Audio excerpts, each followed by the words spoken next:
Le launga li suafo le te maa le alo ma le ngang pa ia. Ameni. Filfilia fa upo e tolis ful lima e fai ma tātou mutua. O ai se na te whātea e se ina mai tātou le alofa o ke wisu.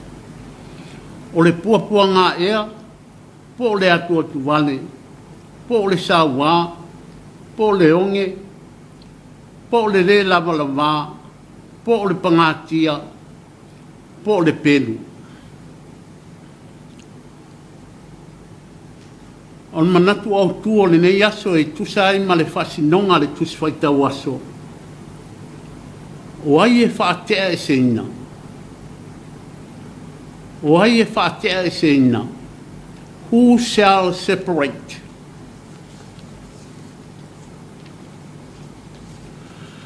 Tātou te langona whaatasi le pai mai i o tātou loto le mawhanawhana ma le whaala e au o upu nei ale apostolo Paulo.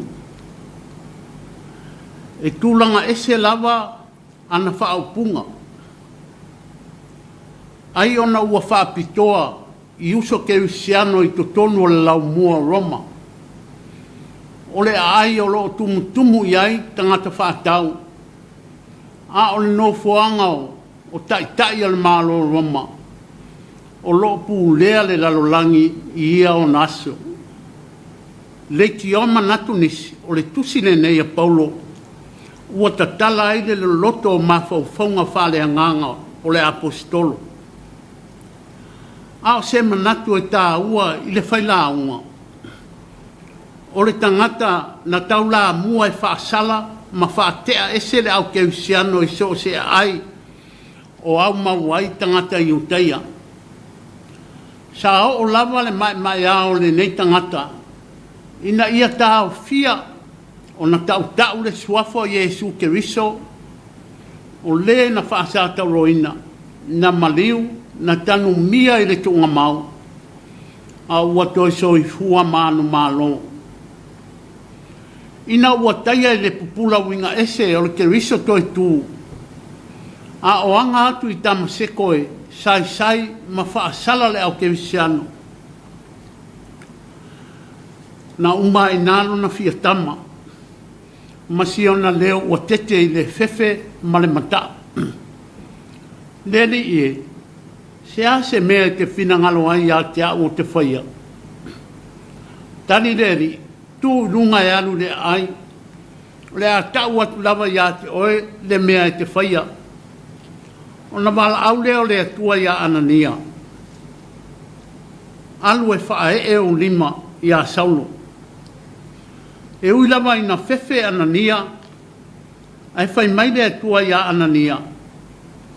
I nā luia, a wā o le ipu lava ia wa o filifilia, e mo morilo i ngoa inu ese matupu, ma le whanaunga Israelu.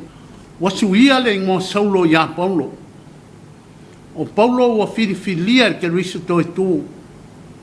O Yesu ke riso o le mea alofa siri lea na whaia e le atua mo le lalolangi o tangata ola.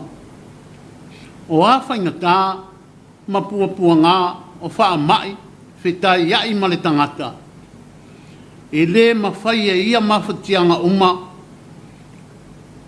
o na whaatea e se na mai tātou i le alofa o le atua e ala ia Yesu Keriso. O le puapua ngā ea, po le atua tu vale, po le sawa, po le onge, po le lava lava, po le pangatia, po le pelu. Wa tātou manu malo ona o ia, wa lofa tele mai. A wawa o mauti noa, e le mawhai le oti, po le ola, po a angelu, po o alii, po o e malolosi, po o mea i nei ona po o mea atali, ma ua lunga po le loloto, po se tasi mea na whaia, e le ma whaia ia mea, o na whaatea e sina mai tātou le alofa le atua, o lo ia Yesu ke viso lo tātou ali. Malu i tauina i tātou i le manatu au tū o le nei aso. O hai e whaatea e se ina. O paulo le tangata sa whai mana vai su le whaasala. Whaatea ese le au keisiano mai o lato a inga. Ma a aina au mawai. Ina wai awa aia le pupula le ke viso toi tū. Wa suina na pese. Wa le toi fia whaasala. Ma fasioti le au keisiano. A waia whaai loa le alofa le atua e ala ia Yesu ke viso. A whai e au whaatasi le atua mai tātou. O ai se whaasanga tau mai. Wa tala lasi le neina lo langi le wha maualunga, fia pule, manao tele. O le taitai o Lucia o lati mapute.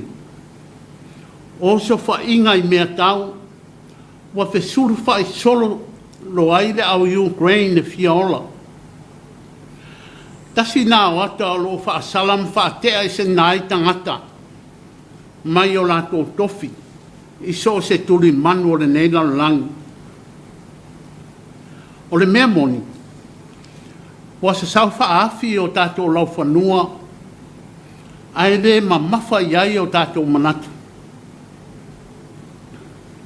O loo tupu i totono le mālo, o pūle ngā li i mawhai pūle i totono nuu, e o lawa i totono e kālesia. Tātou te whai aloni whaai unga e le ami o tonu, fia pūle, sa ili aia tātou mea.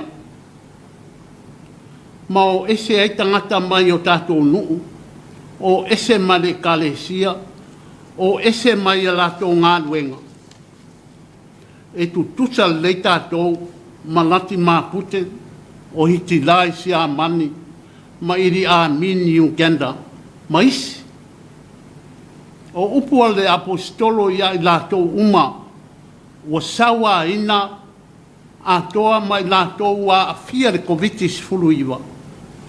Aua tau te pupoli. E le mawhai e neiti ngā o na whaatea i se ina mai tātou i le alofa le atua o loo ia Yesu ke viso. A o Putin mala tātou vāenga. Te manatua ai se whai au. Na whaia le loto se tasi o nofu tū mau. Na umine te talo. Mai wai na moe se tasi o tama onga. Na paole o telele. Le se o le nofoa ma le kesi. Uma le lotu. Fiu le whaifi au e whisiri po aina pa o. A wale aima se tasi e tali le whisiri. Whai mai lo le whaifi au. E siri lava lo ula ia tea. A le ula le i le atua. Oka se matautia ma matu ia. E tua ia. Ai whai mai. Ta ua i peo he rota ane tipa mua mua. Le tama loa na sa wai tangata ai maise le au keusiano. E le whaatari anufe se ioti na amata leo le lato o ngā luenga.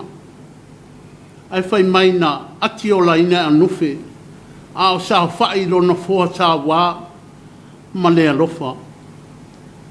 Manuia whi awo le ne yaso o na o Yesu. Amene. Tato pese atu i le atua, i le pese ua saunia.